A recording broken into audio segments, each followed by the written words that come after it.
Hi, everybody. This is Dr. Ray. You are listening to a least worst of The Doctor Is In. We have no best of, but this is truly one of our least worst. I need you to knock some sense into me. I'm sure you can. Yeah, I don't know. I enjoy listening to you. I don't always agree with everything. All right. Enough of this persiflage. So, you want my question? I'm certainly not going to get myself in trouble by telling you what to do. That makes great sense. Gosh, that's good. That I overwhelm you with words and wisdom? I've got 7 kids. I feel like I could call you every day. Wait, you're telling me I'm wrong? Disconnect. Yes, I am, Dr. Ray. You just need to tune in to Dr. Ray, honey. He's got all the answers. Am I right or am I wrong? Probably. Now, from the studios of Living Bread Radio Network in Canton, Ohio, the hometown of Mother Angelica, here's Dr. Ray. Women, put the radio under your husband's pillow when he's taking a nap. You will get 22% more yes dears. You will. My wife told me back when our kids were little, one of my daughters, she's about 4. She looked at my wife and said, if I don't want to, I don't have to. My wife looked at me, said, Would you take care of this, Raymond? Have a talk with her? So I did. Took her in the other room, like the shrinks tell you. Knelt down, so we were eye to eye. And I said, Can you tell me how to do that?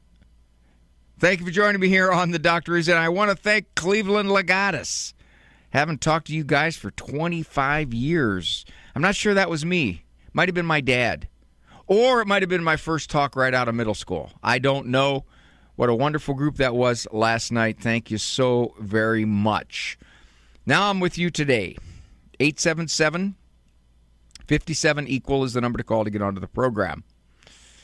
Few of you have actually written in and said, wait, how do you do equal? Well, you spell it out by the numbers on your phone, right? Let me look at my phone here and see what numbers they say. So I go there, I push that button. I don't have my daughter here, so I'm not really sure if I can handle this correctly. Yeah, so 57 equal would be E is the number 3. Q is the number 7. That's how you do it, and you spell it out if you'd like to get onto the program. Maybe you wouldn't like to get onto the program. You don't have to if you don't want to. You teach me how to do that? It could be a question about something in your life. Could be a question about another person, whether that person's a kid or a parent or a grandparent or a great-grandparent. Could be a question about some kind of relationship that has some friction in it. A lot of that in relationships. We don't need each other as much as we used to. Could be a question about faith as it intersects with, say, psychology or emotions. If I had more faith, would I be less depressed? Could be a generic question, something you don't understand about a diagnosis or evaluations. Whether they are personality evaluations or developmental evaluations, intellectual evaluations, sports betting and evaluations, All I know is that back when I was at the mental health center, we had a football pool, and you had to kind of predict who was going to win the games. And inevitably, the people who won were the females who picked on the basis of the appeal of the uniforms. Well, I kind of like the Cowboys uniform, so I chose them to win and beat the spread. Every time all of us guys studied the point spread, we said, okay, now they've got an injury there at the quarterback, and he hasn't been himself the last 3 games, and they're going to start him probably about halfway through the first quarter. He's going to go out. He's going to get hit. All right, so we'll pick the other team to beat the spread, and we always lost. Because the ladies were saying, they just don't have as nice uniforms. I don't know anything about football, but I know about uniforms. 877-573-7825 is the number to call to get onto the program. I would be delighted to talk with you. Even if you just want to call in to chat, that's okay. Or to help somebody else out with a particular scenario that you've experienced yourself. It happens a lot. Or sometimes people call in to say, here's an insight of life that I've gained over these years living. Those are very, very helpful. They are also economically very positive for me because I write them down and then I use them in books and I make a lot of money. And I don't give you one single word of credit for it. Sometimes I'll say something like a wise person once said, but that's about as close as I get to giving you personal credit. A staple of parenthood is the lecture. Parents lecture, especially when the kids pull some stunt or they do something that just absolutely collides with the character that you've been trying to teach. We feel desperate. And when we get desperate, we lecture. Now, to us, a lecture really isn't a lecture until it hits maybe 30, 40,000 words. To kids, a lecture is anything that begins with, I want to talk to you. Or, when I was your age. Or, what were you thinking?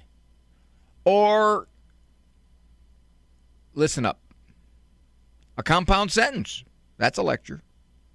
Two independent clauses linked together by and or but.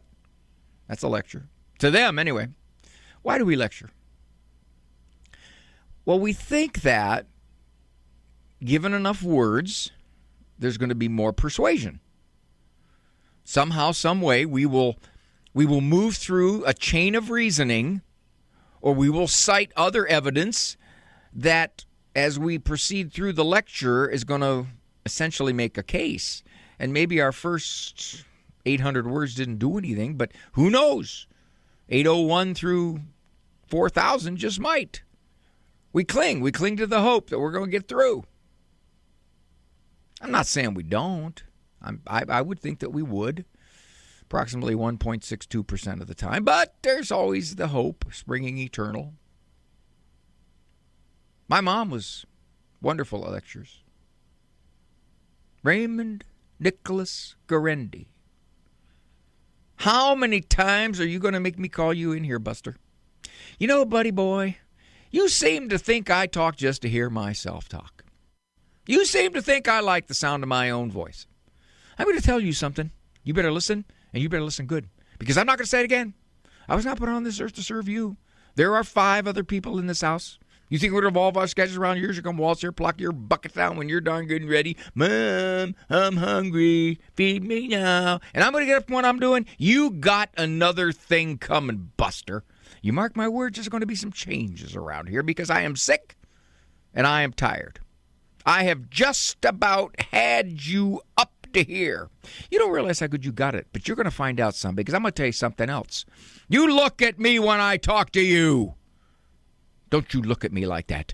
Now, I didn't really move. I mean, she wasn't mad enough yet. My mother's philosophy, the first 30,000 didn't get you anywhere. Double it. You think you got it tough? I am going to tell you what tough is. When I was a little girl, I used to walk 18 miles uphill both ways to school in a foot of nuclear waste with no shoes. We had one pair that glowed. For 14 brothers and sisters. My turn only came around every 2 weeks. Always gave my turn away. It's the kind of girl I was.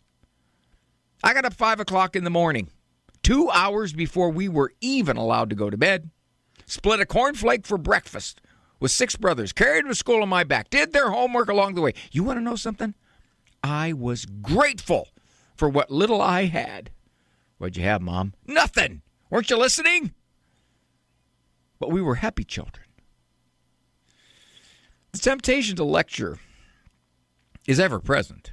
We just want to get through. We want to explain to them why we are parenting the way we're parenting, why we think the way we think, why we don't let them do what they want to do, why we do let them do what they don't want to do. We just got to get through to them to understand. And you know the irony? As most kids get older, I'm talking 7, 8, 9, they do understand. They do. At some primitive level, they do. They just don't agree. That's the difference. Client will be in my office, say 14-year-old's in there. And I'll say to the 14-year-old, would you please tell your mother why she has that rule?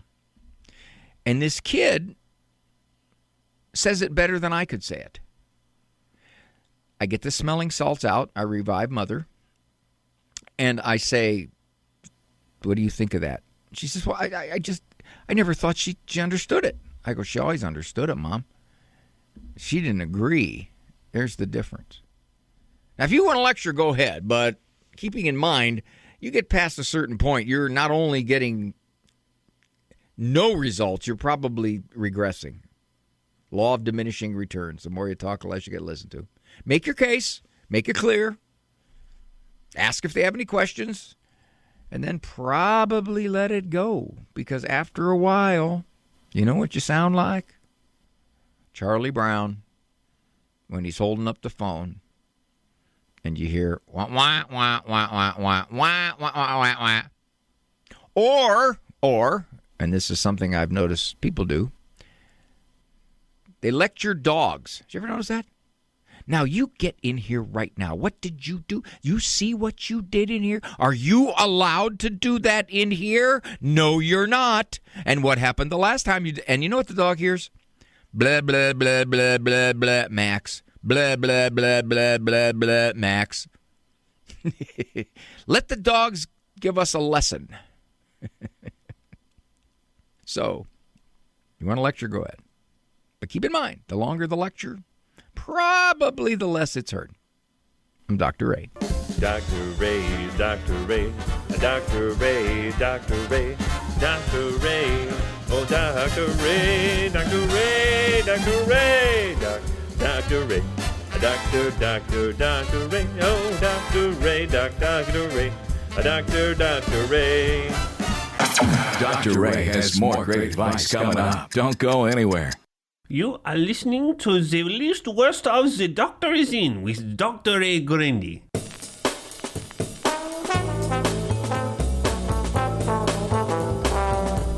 With the new bumper that my producer man Andrew Kruchek put together, he had a little clip of me saying enough of this persiflage. And of course there are doubts among you. Is Dr. Ray just throwing words out? You know the definition of persiflage? Light banter. Chatty talk. That's right. So I do know the meaning of that. So from my very own home turf here, not too far north of me in Akron, Rita is calling. Hi, Rita. Hi, Dr. Ray. I just called to chat. A badinage? See? Yeah, I have this question right now, but I'm trying to understand my value while trying to be humble at the same time. So when I hear... Oh, I can do that. That's when easy. I hear a priest say something like, we're saved by grace, I understand that. But he also said, I'm nothing but a worthless, useless servant of God. And I thought, do I not understand something? Because I think I'm really important to God, that every human being is extremely valuable. Another preacher said, all I can bring to the cross is my sin. And I think that's not correct. So I thought you might help. This is what you call cognitive dissonance, Rita. You know what cognitive dissonance is? I think so. Go ahead. You say it, Miss Smarty Pants, then. Go ahead. Someone's not understanding what they're saying.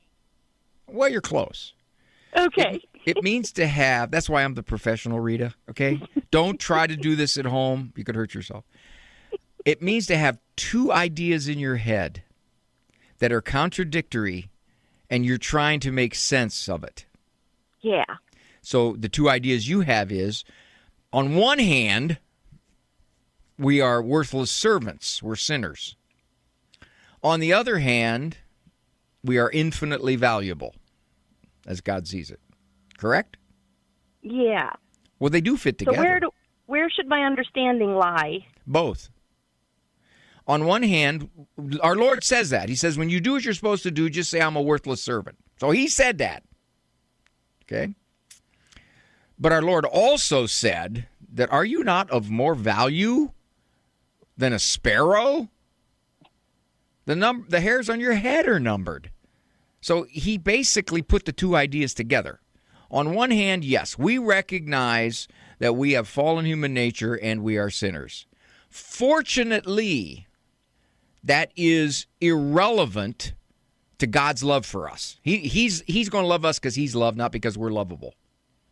See, we tend to think, well, I got to be a good person. I got to be lovable, and God will like me, and he'll respect me. No, he's going to love you no matter what. But he doesn't want you to stay that way.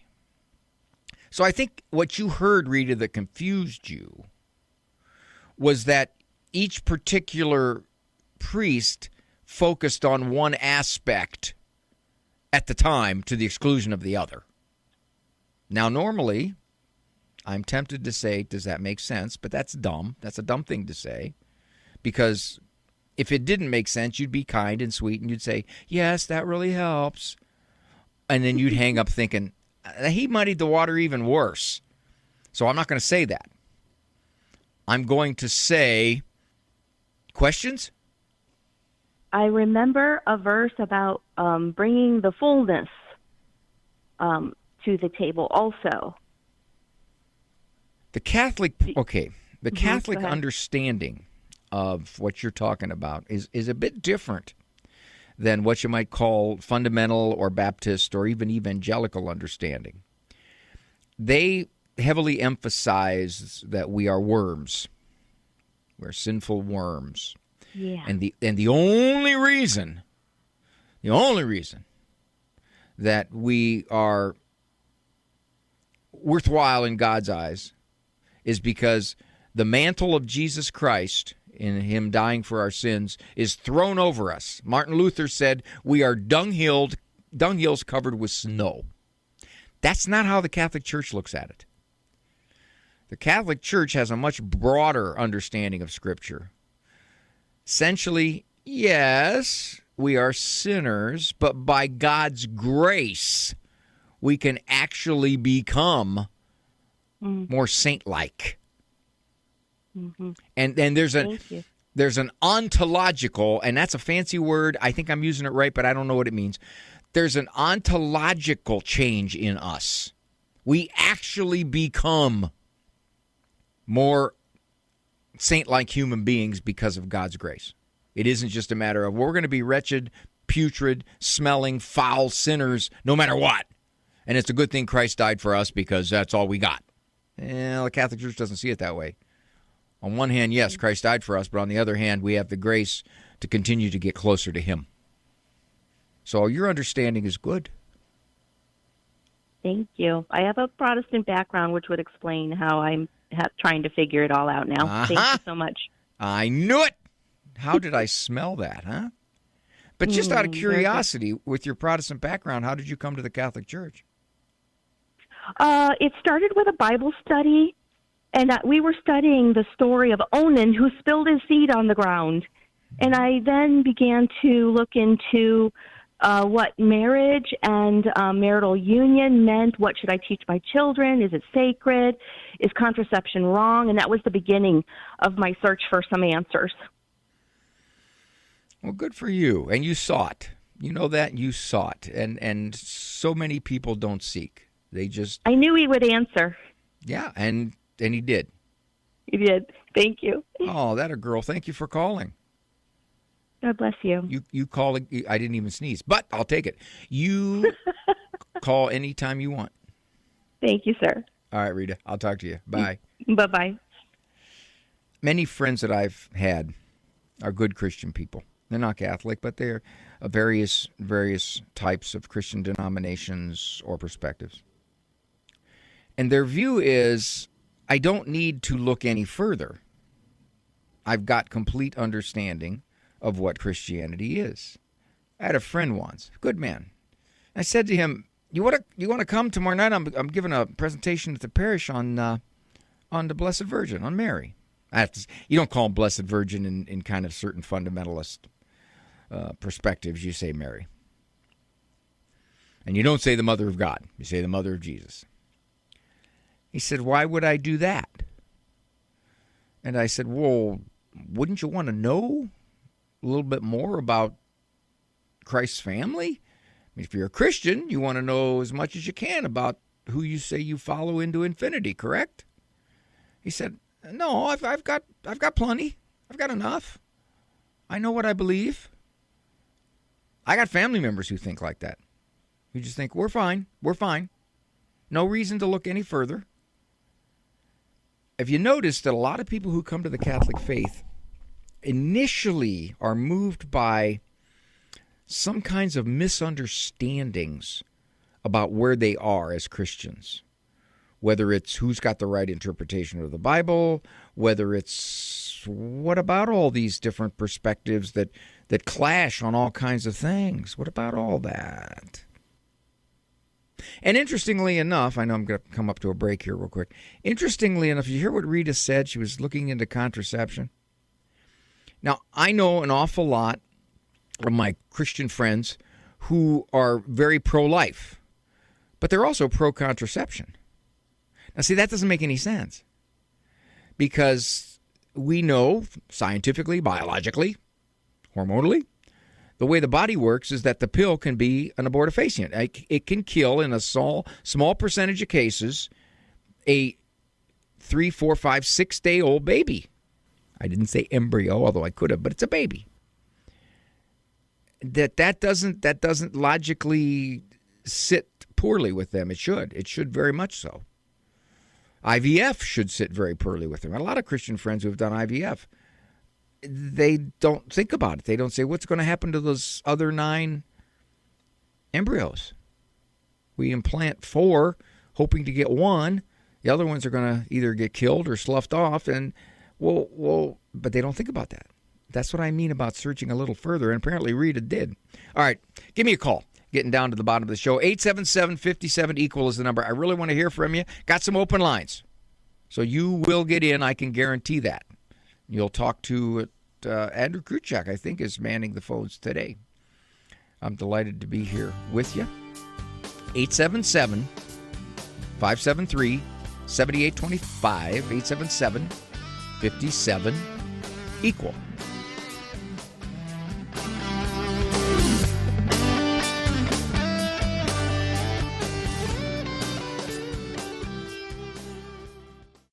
This is Life News Radio. I'm Jim Anderson. If the name Kermit Gosnell seems unfamiliar, you are not alone. Secular media ignored that he operated what even secular observers called a house of horrors abortion business that went largely uninspected for years in Philadelphia. Investigation by drug enforcement officers uncovered Gosnell's work. Only a fraction of evidence collected was used. Nevertheless, he was convicted in 2013 on 3 counts of first-degree murder, involuntary manslaughter of a mother, multiple violations of late-term abortion law and informed consent, and illegal distribution of controlled substances. Gosnell has died, serving a life sentence in prison at age 85. In related news, pro-life leaders say Pennsylvania continues its inadequate inspection of abortion clinics. One lucrative Philadelphia clinic regularly fails inspections, at last report having serious building safety problems. This is Life News Radio. Remember to pray. When you pray for civil order, when you pray for Congress, when you pray that legislators will open their minds and reject assaults on the dignity of the human person, your prayer is part of a culture of life. We wage a spiritual battle through prayer. Pray for a culture of life. Dr. Michael New says recent abortion industry claims create misleading statements and outright falsehoods. He cites a recent podcast that declares nothing is going well for women without the abortion industry's sole product, abortion. Dr. New contrasts those claims with real government data. Maternal mortality is plummeting, down nearly 20 points, and the number of OBGYN doctors is now up over 8% since Dobbs.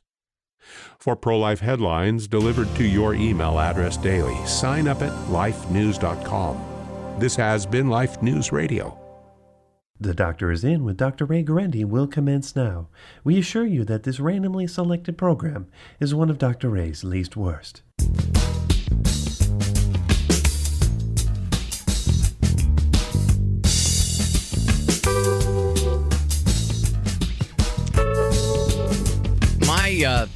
daughter, when she was a teenager, asked me, Dad, when I'm on a cell phone, why do you tell me to hang up the phone? And at that moment, I felt like I was 94 years old. Derek, calling from Maryland. Commentary on my comments yesterday. I hope I remember them, but Derek will refresh my mind. Hi, Derek.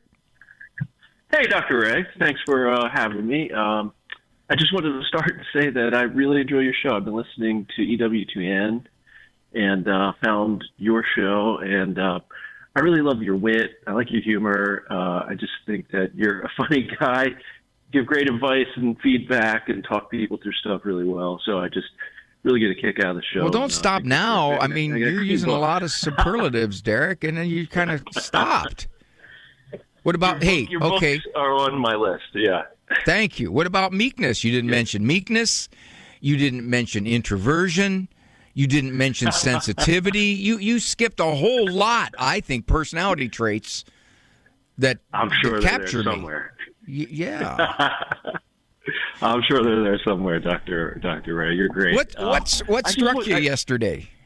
Yeah, I heard you talking yesterday about some of the rules around phones and kids. And as you were saying them, I thought, wow, that's actually what I did. And Dr. Ray's describing exactly what I did. So I have a real-life example. Our son, he's a senior in high school, goes to a local Catholic school, good young man. And we probably broke your rule a little bit, but we gave him a phone, I think, sometime around 6th or 7th grade. And it was mostly just so if he got an emergency or needed us, or we could kind of track the phone, see where he was. If he said, hey, I'm headed somewhere, we could take a look and just ensure that he was there and safe. So what we did was a couple of things. First is when we are talking, when we're in the home or we're out together or we're somewhere, the phone better not come out. Stay in your pocket, keep it wherever it needs to be. But what would happen was our son and I would be talking, and he'd pick up his phone and he'd be staring at it, reading it as I'm talking to him. And all I'd have to do is say, Jack, and he would look and he would realize and he would put his phone in his pocket. And through a little bit of training, we've never had a problem with that situation. Same at dinner. If we have dinner together, we're sitting down, everybody has their phone put away. So, we're there for each other. We're there to talk. And the one that I was surprised that you highlighted is in the car, we don't use our phones. And if I'm with my son, we actually really look forward to it. So he's an athlete. He might have a practice or a game, and we have to drive 45 minutes, an hour somewhere. The radio doesn't come on. The phones don't come out. We sit there and we chat the whole time. And it's an opportunity for us to catch up and talk and just talk about whatever. And sometimes it's about God. Sometimes it's about what's going on in life. So him and I actually really enjoy getting together in the car without phones. And then the last thing is once in a while we will be having a bite to eat or together and all the phones are away. And someone will say something like, hey, we're going to Tampa in a couple of weeks. I wonder what that place is named. And somebody at some point will go, oh, let me just grab my phone real quick and check. And I'm always like, let's not check. Let's check later. So we've tried to do a real good job. And our son is really great with it, and I know it's a lot of pitfalls that can happen, but based on this advice and kind of us implementing it, it's worked out really well. Why do you think that you had more conversation, more interchange in the car than any place else? Why do I think that I've had more conversation there than anywhere? Yeah. This might surprise you. I actually find that I have the most quote-unquote conversation. We do have a lot of face-to-face at home and definitely in the car. But my son is a pretty good, likes to write, English, all those things. So, sometimes I'll type him a little quick message, and he'll type me back, and I type him back. And we really connect in that way. So sometimes while he's extremely good in terms of speaking and sharing information and talking, sometimes maybe the conversation, just to broach it, sometimes can be a little easier too, just shooting him a quick message like, hey, how's it going with this or that? And he'll come back to me and give me the straight dope, the real deal, and I really like it. So, sometimes if I catch him at home, maybe he's gotten up from practice and he's tired and he just wants to relax, and I respect that as well. So, I try to balance it in all the different mediums and kind of meet him in the middle and where he's at, which is kind of the opposite of what my dad does, because he loves to talk on the phone, and I get it. But at times I say, Dad, I'm just super busy, and like I can message you a couple things just so we can stay in touch, and he really wants that phone conversation. So, I try to balance it between the different people in my lives. Well, Derek, I have one significant problem with what you said about the car and the phone. You said no radio. Now, what if you're in the car between 1 and 2 p.m. Eastern Time? I have to admit, I have turned on Dr. Ray a few times. It's tough keeping everybody's attention. I love Dr. Ray. My son and my wife, they probably need to be listening a little closer, a little longer, and I mean that in a fun way. I think they would enjoy it too. Well, you're going to have some troubles here, and we've had a number of spouses write me about this, Derek. If you listen and your wife doesn't, clearly, if you reevaluated your IQ, it's got to be up 10 or 15 points. And you can relate down, I guess, to your wife's flagging understanding of life. But at some point, I think you got to get her to come up toward you. That's not just my thought. Just my thought. Well, I'm going to have her and him listen to this the replay afterwards. So, that'll help push them in the direction. I'm a dead man. Derek's wife, I'm sorry, I didn't mean it. I take it all back. I'm sure you're brighter than he is. Oh, no. You're a good man, Dr. Ray. Thank you so much for everything you do. And I'll be picking up a few books as well. All right. Way to go, Derek. Thank you very much. Thanks for the call. Well, I put Derek on there for a look-back call because he apparently had a thesaurus in front of him while he was describing the program. And I do have, by the way, if you struggle to be complimentary when you call in, I'm toying with putting up a number of superlatives on my website that you can use if you want to use them. If your conscience allows you to use them, you can pick 5 or 6 or 7 of them rather than, getting on the air and getting nervous and not being able to say anything positive at the moment. I've got the stuff there. I haven't put it down yet. Because right now I'm still in training for the Humility Award. But as soon as I put those up, I might as well just kiss the Humility Award goodbye. So I have to decide whether I want more superlatives on calls or losing the Humility Award competition. I'm gonna weigh that. 877-573-7825. 877-57 equal. Again, it's only halfway through the program, a little more. Still got some lines open, and it's just fun talking to you people. I appreciate it very much. Give me a call.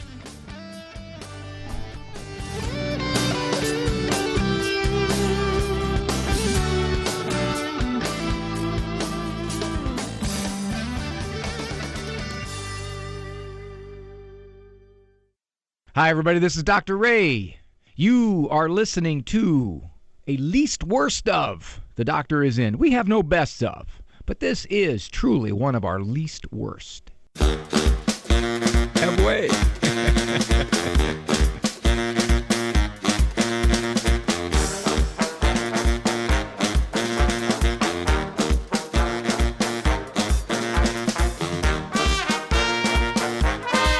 I called the DVD player. We're one of the few people in the world who still have one left.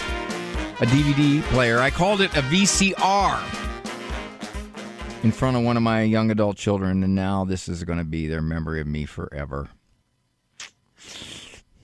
Thank you for joining me here. Doctor's in. Let's go to Monica from Nebraska. Hi, Monica.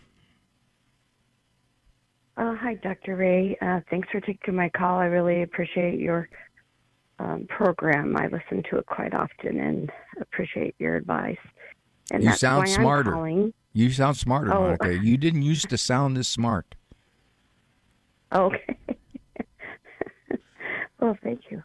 Sure. Anyway, I wanted to some advice regarding my mother. She's 88 years old. I have 4 brothers, 1 sister, and my mom has rejected one of my brothers. He was married for 20 plus years to my sister-in-law and then came out as gay. My parents at the time said they'd never be accepting of a partner. And so this brother was in some relationships, and my parents tolerated that.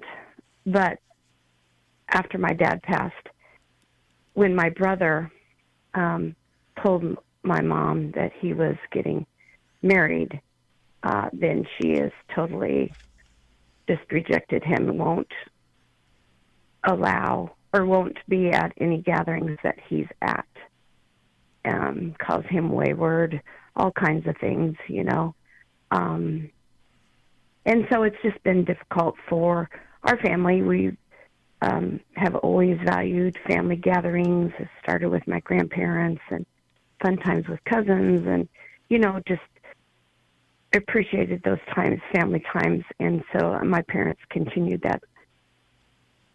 And then to suddenly not be able to have those gatherings without all this tension. And I feel like, Mom kind of started that. What kind of advice would you have for the children of a woman who is rejecting one of her kids? Do the kids think like she does? No, we are all in line with feeling that we're not going to exclude anyone. We may not agree with everything, but that's just being a family. We all want to be together during those fun holiday times. Do you think that your dad was the one that was sort of keeping your mom in contact with your brother, and then once his influence was gone, Mom said, now I have nothing stopping me from acting upon the way I want to act? Yeah, I do think with Dad being gone, he kind of kept her in check, so to speak. And she's just very, you can't have a good conversation with her. She knows everything. So her attitude is, if he's there, I'm not. Is it that point? Yes. And your brother knows that. Oh yeah, yeah. And his view is, okay, well, if that's how Mom feels, I won't bring my partner. He's not saying that, is he? No, he's saying, my partner needs to be included. And so the heck with Mom. She's irrational. She's unreasonable. She's not a Christian. She's ugly. Whatever words he's using, that's what he's saying. Mm-hmm. Who do you think you have more influence over, your brother or your mother? Neither. I think they're a lot alike, and they're both extremely stubborn. Wow. I can probably talk to my brother better than my mom. She shuts me down whenever I try and bring things up. Do you think there's any chance that if you approached your brother with the reasoning of, Mom is 88 years old, she sees this her way, I don't know. Can you just acquiesce to her, even though you disagree with her, even though you think she's not right? Can you just acquiesce for the rest of us? And if your partner is as reasonable as you say he is, that he would understand as opposed to this, well, look, I don't care if it causes all kinds of family disruption. I don't care if your mother's miserable. I don't care if she's not included the last 2 years of her life. So what? I mean, is that his attitude and his partner's attitude? I think his partner would probably be more open. I think his viewpoint is, I've hidden this all my life. This is who I am. And Well, it's not who he is. It's is one part of him that's a sexual attraction, but we'll let that aside for now. Yeah. And, I'm not going to say, well, who I am is my PhD. No, that's just one part of me. Right.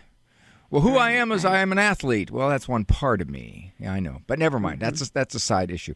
So it seems to me that one or the other has to yield if you're going to have some kind of family get-together piece. Yeah. If you can convince your brother, or I'd sit down with both of them, your brother and the guy he's with, and say, here's the deal. I'm not arguing Mom's perspective here and what she's decided to do about it. She's 88 years old. Let's let her have her final years at family get-togethers so she can look at her family, and she would not come if just your brother came, right? It's if he comes with the guy he's with is when she won't go. That's okay. So maybe your brother would say, I can do that in some level of respect toward Mom. Now, if he digs his heels in and simply says, no, she needs to accept exactly my terms the way they are. Well, gee, what do you do with something like that? So yeah. I would hope he does. Now, let's say he doesn't. And let's say the guy he's with can't influence him. And let's say that your mom says, well, he there, I ain't. Mm-hmm. Maybe you could say to the brother, let's alternate. You come to one gathering, the next one Mom comes. Yeah. And if he's not even willing to do that, then he is kind of digging his heels in about all this. Yeah. Yeah, I agree. There's some of that going on. So. You've pretty much said here, Monica, that no way, no how, Mom doesn't even want to entertain the subject. I mean, she's not even going to talk about the subject, correct? The doctor will be with you in just a moment. Hey, you're listening to the Willie's Worst of the Doctor is In with Dr. Ray Guarendi. Well, sometimes my philosophies come back to bite me. I normally do not say things like, I'll be right back, or we're going to take a break right now, or stick with me. All the little signals that people hear to know you're going to a break, and more importantly, your producer knows you're going to a break. I don't do that because you know I'm going to be back, God willing. Or stay there where you are. Well, that's nobody's going to listen to that and say, oh, I wanted to leave because I had an appointment, but he said stay where I am, so I guess I'll have to cancel my doctor's appointment. Well, sometimes I just kind of pause. Well, I paused too long, and we went to a break, and Monica was still there, and she's still here now. So Monica said, I'll be right back, and she said she's taking a break, and she said, don't go away. Hi, Monica. Yeah. Hi, here I am. Okay. Yes, my dear. Back. The point I was making is that if your mom is completely unmovable and she will not even entertain you bringing up the subject, as far as she's concerned, it's a done deal, correct? Yes. Well, then you don't approach her, I guess. Not a whole lot you can do about it. The only thing you might say, if you want to walk into a minefield, Monica, go ahead. But you could say this. Mom, do you feel like you failed as a mother because your son has come out with same-sex attraction? I bet she does. Yeah. I'll bet she does. Oh, yeah, I would not be surprised at all. And maybe, if somehow, some way, you could say, Mom, this has nothing to do with you. You didn't do this. You didn't cause this. If you could even get her to accept a little bit that this wasn't her fault, then maybe his presence with this guy that he's with at these family gatherings, and I hope he's discreet about their nature with affection in front of the kids. I would hope he would have enough. I've never seen him act like that. So. Okay, so maybe then she would accept being there when he's there. But again, you're still going to have to deal with the fact that she's going to be, definitely of a mood that's going to be real noticeable. You know, she may sit outside on the patio and not come in for the whole get together. Who knows? But if you can approach your mom that way, that's one. But I really think you have a better chance approaching the brother and the guy he's with, saying, "Look, Mom's 88. We don't really want her to go. I know as wrong as you think she is in the way she thinks, I don't want her to go into her last couple of years on this earth not coming to family get-togethers. Are you willing to do that?" "Well, she's ridiculous." That's irrelevant. No matter how ridiculous you think she is, this is the reality. Maybe he'll say, "All right, here's what I'll do," kind of thing. Or maybe he can come for an hour and leave, and then Mom can come, you know? Mm-hmm. Yeah. It's got to be something he's got to be agreeable to. And if he's not agreeable to anything, geez. Yeah. And here's the other thing, and I'll leave you with this. It may be that all the siblings are going to have to get together and pick. They're going to have to say, well, okay, we're going to choose Mom to be here, so I guess to the brother, I guess you're essentially saying I can't come because we're going to have Mom here. Yeah, okay. All right, my dear. I'll have to get creative. Thank you. Yeah, you will. Dr. Ray, appreciate it. Thanks, honey. Real quick, Tom from Omaha. He has a comment here. Hi, Tom. Oh, hi. First, a little joke. When I called, I got the wrong number, and the operator come on. She said, "You'll have to redial." And I thought, dial? I have to repunch or something. What is that? Yeah, repoke. Yeah. Anyway, here's my real question, though. What if the mother in this last call, or here's the question to you, do the mothers in these male homosexuals have some influence on why the sons are homosexual, or the fathers too, as far as that goes? And if so, maybe if it was pointed out to her, well, you're partially at fault. Try that one, Tom. Watch what happens. You better get out of there before you get shot. Well, it may make her realize that, she was part of this, the way the guy's had to suffer all his life, so maybe she ought to back down a little bit.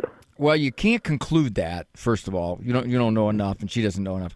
It sounds like you've been reading some stuff from Joseph Nicolosi. Have you? No. Okay. I don't even know who he is. He's a psychologist who has passed away, and he has founded something called conversion therapy, which a lot of psychology doesn't allow you to do. But essentially his point is that there are certain dynamics in a certain percentage of the cases, not across the board.